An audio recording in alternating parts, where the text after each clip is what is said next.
राधे राधे दोस्तों, welcome back to व्रत विधि उपाय। 25 दिसंबर को मनाया जाएगा तुलसी दिवस। तुलसी दिवस के दिन घर पर हम माँ तुलसी की पूजन कैसे करेंगे, चलिए इस वीडियो में हम देख लेते हैं। आप चाहे तो इस पूजा को सुबह भी कर सकते हैं या शाम को भी कर सकते हैं।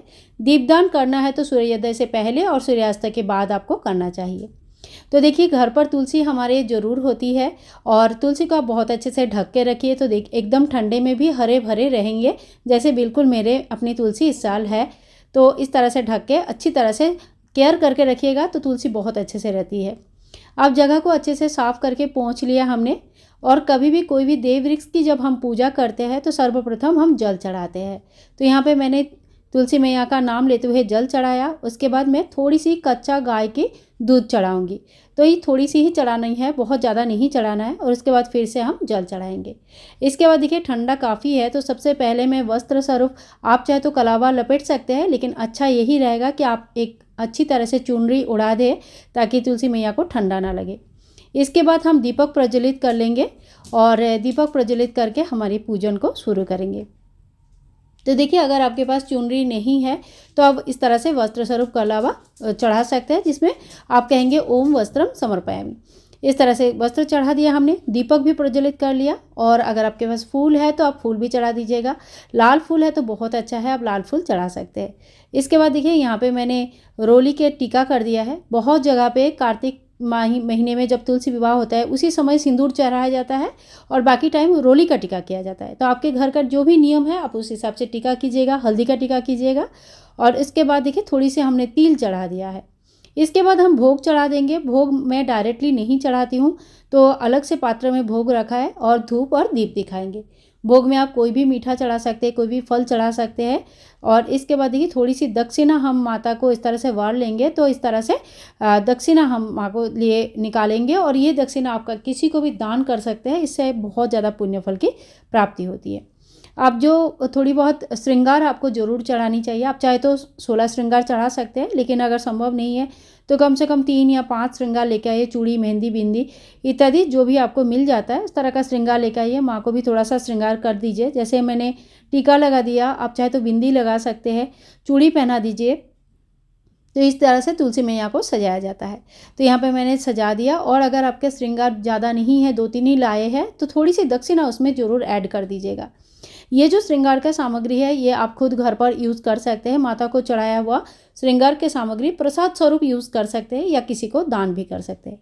इसके बाद तुलसी मैया का हम आरती कर लेंगे। आरती अगर आपको नहीं आती है तो आप बुक में, कोई भी आपका पूजा पार्वण की जो बुक होता है उसके पीछे साइड में आरती में आपको मिल जाएगी तुलसी मैया की आरती। तो आरती कर लीजिए, धूप दिखा दीजिए, दीप दिखा दीजिए। आप चाहे तो तुलसी मैया के साथ एक साथ शालिग्राम जी की पूजन कर सकते हैं। अगर आपके घर में शालिग्राम जी की सेवा पूजा होता है तो आप उनकी पूजन भी साथ में ज़रूर कर लीजिएगा। इससे तुलसी मैया बहुत खुश होती है। फिर यहाँ पे आप तुलसी मैया का कोई चालीसा पढ़ सकते हैं, 12 मासा पढ़ सकते हैं। यहाँ पे 12 महीने में के तुलसी मैया का जो कहानी होती है वो मैं पढ़ लेती हूँ, 12 मासा जो आता है। और इसके साथ ही आप जब बुक पढ़ेंगे तो हाथ में थोड़ी सी मैंने तिल ले लिया, आप थोड़ी सी हाथ में तिल ले लीजिए या फूल ले लीजिए और फिर ये पूरा आप पाठ कर लीजिएगा। या इस समय आप जो भी तुलसी मैया का कोई मंत्र पढ़ना चाहते हैं, कुछ भी जप करना चाहते हैं तो आप वो पाठ कर सकते हैं। इसके बाद देखिए, जैसे ही पाठ खत्म होता है, हाथ में जो तिल लिया है ये हमने तुलसी में ही, जो गमला है इसी में हम डाल देंगे। तो इस तरह से तुलसी मैया का पूजन हम कर लेंगे। और जो फूल है वो भी मैंने माता के इसमें ही चढ़ा दिया है। इसके बाद हाथ जोड़ करके हम यहाँ क्षमा याचना कर लेंगे कि हे माँ, पूजा में जो भी गलती हो गई, जो भी कमी रह गया, इसके लिए आप हमें क्षमा कर दीजिएगा। और इसके बाद हाथ में एक फूल ले लीजिए और अगर परिक्रमा करने की जगह है तो आप परिक्रमा लगा लीजिए।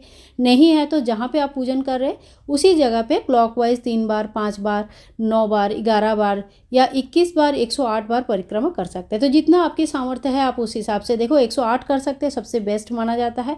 नहीं तो कम से कम आपको 5 बार इस तरह से परिक्रमा कर लेनी चाहिए। तो देखो, परिक्रमा का एक अलग ही महत्व होता है। हमें थोड़ी बहुत, अगर बिल्कुल भी नहीं आता है तो आप 3 परिक्रमा ही लगा लो, एक ही लगा लो, लेकिन एक परिक्रमा जरूर लगाना चाहिए। तो यहाँ पे मैंने 5 परिक्रमा कर लिया है।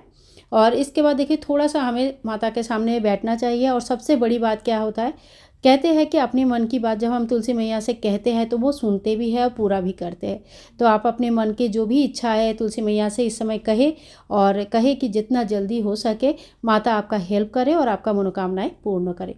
तो इस तरह से आपकी पूजा कंप्लीट हो जाती है। और जो सामग्री है ये आपको तुरंत नहीं हटानी है।